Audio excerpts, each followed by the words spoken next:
Besides the novel itself of H.G. Wells' War of the Worlds, there are two other entities, mediums, that really claimed it. First was, of course, Orson Welles, no relation that I know of, his radio broadcast, which has been a lifelong obsession for me ever since I first heard it and all that.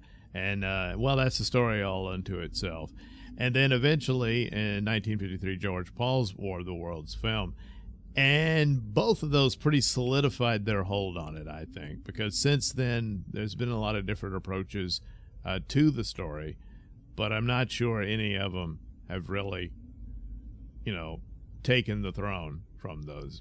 One that sort of comes close, I'm sure most disagree with me, but I just liked Steven Spielberg's War of the Worlds, and I understood more of what he was trying to do there. And he flat out said what the inspiration was, because for the longest time, especially since E.T., he had decided he didn't really ever want to depict aliens as monsters or evil or anything like that, even though at one time, before Poltergeist was actually supposed to be an alien type, they were the monsters rather than the ghosts and all that.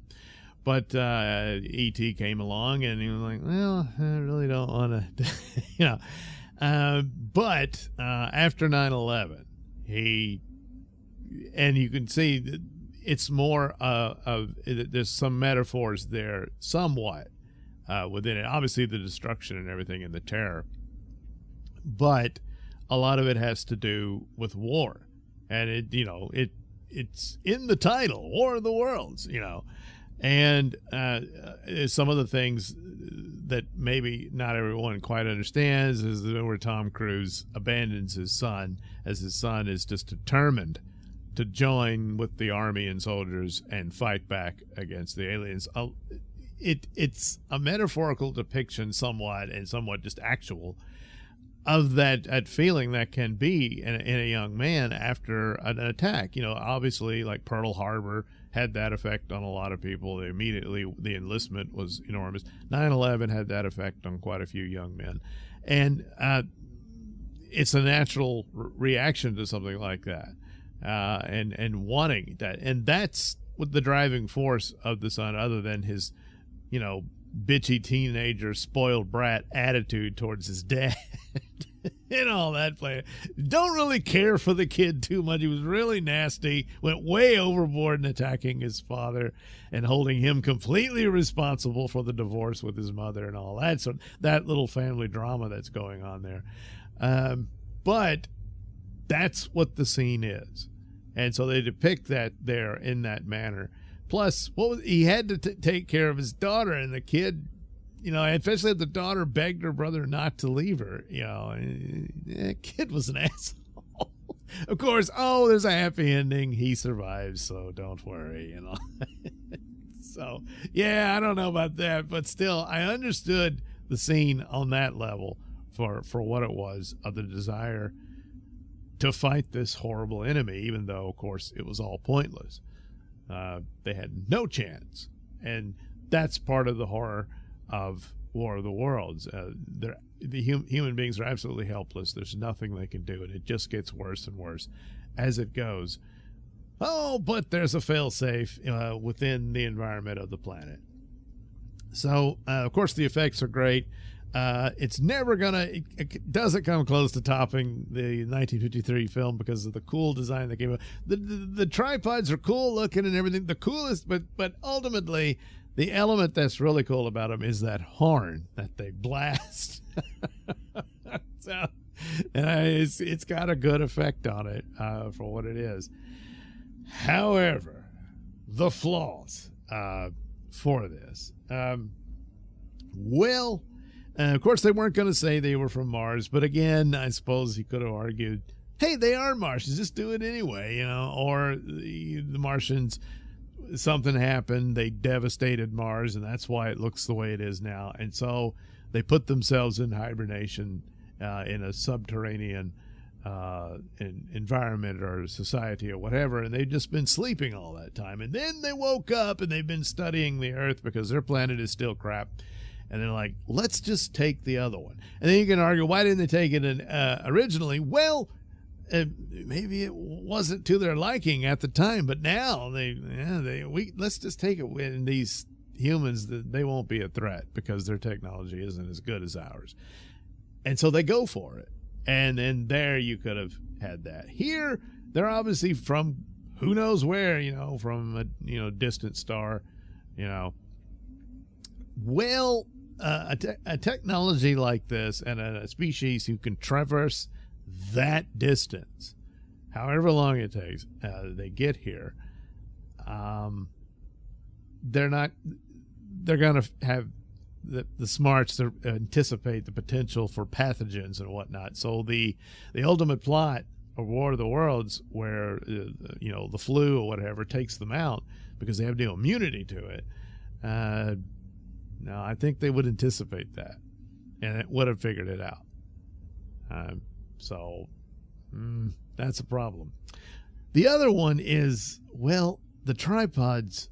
Those made the trip first millions of years ago and have been buried in the earth all this time. And so the pilots are just now being beamed into them through this bizarre storm. I don't know why they went with this. It doesn't absolve the original problem that they're too highly advanced to have fallen for the head cold. But the idea that the ships were there, they could have taken the Earth a long time ago, and the tripods would just wait for them.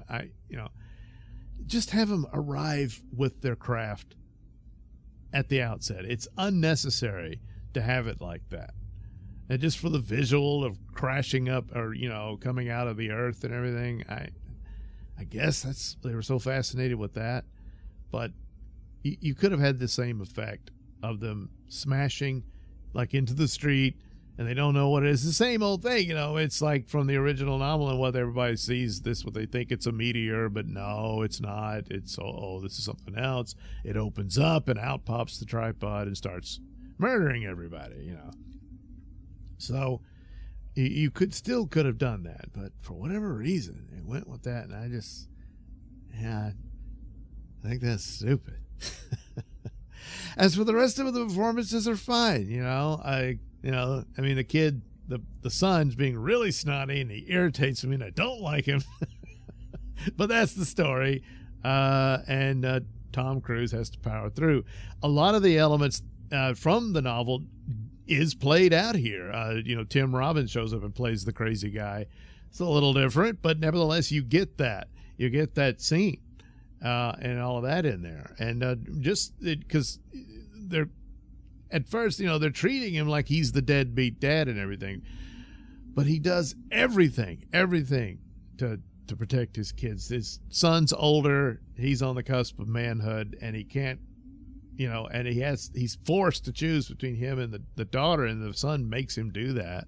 So to say that, he's a rotten father because he didn't save his son from, running away like that. Look at the situation he was in. It's this little girl. And then he was all she had at that point, So the lengths to which he goes to save that little girl. Yeah, he's the hero of the movie. He's a very heroic man, And, fortunately, he gets his happy ending at the end and all that. But, there's one scene where, of course, he's the one guy who notices the birds are able to land on the top of the tripod when they're all getting sick and everything. And then the soldier's like, what? And he's yelling at him. There's no shield. Oh, yeah. So they're able to blow one up, Yeah, it's a bit violent. But still, it's all over for the aliens at that point. And of course, an interesting design with the aliens that, they resemble their tripods.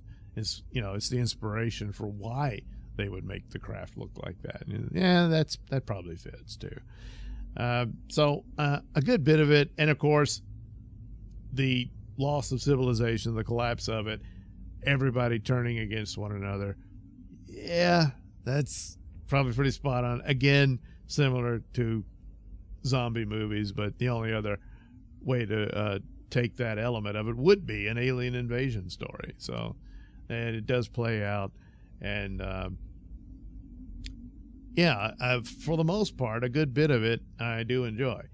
The original is still better, but you know, it is what it is, and I did get a kick out of it, in spite of its flaws.